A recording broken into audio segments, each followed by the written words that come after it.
बाबेश एक गोष्ट आहे, गोरसई संघाने खूप मेहनत घेतली, आज हे दिवस आलेत. गोरसईच्या यशाच्या सिंहाचा वाटा जो आहे तो खेळाडूंचा आहे, पण त्यामागे प्रॅक्टिस किती महत्त्वाची आहे. म्हणजे आज गोरसई संघ तयार झाला. आज भरपूर स्पर्धा अशी असतात जिथे लोक म्हणतात यार गोरसई नको, आम्ही नाही खेळणार गोरसई बरोबर. हे एवढे चांगले दिवस कसे आले? याच्यामागे खूप मेहनत आहे, कारण आमच्या टीमनी 5-6 वर्ष अगोदर खूप स्ट्रगल केलेला होता.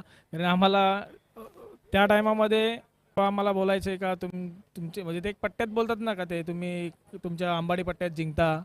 पण तेव्हा म्हणजे आमची टीम इतकी चांगली नव्हती, पण आम्ही म्हणजे तेव्हा चालू केलेलं का तिथून जे आता म्हणजे बोलतात ना का गोरसईला घाबरतात. कारण गोरसईला घाबरण्याचा विषय काय नाही असा, कारण गोरसई चांगला क्रिकेट खेळते. कारण त्यांच्या मागे मेहनत पण आहे आमची. आमच्याकडे काही 4 हात नाही एकाकडे, कारण आमच्याकडे पण 2च हात आहेत. आम्ही मेहनत करतो, आम्ही जिंकतो. तुम्ही मेहनत करा, तुम्ही जिंका. क्या बात है. मेहनत का कोई विकल्प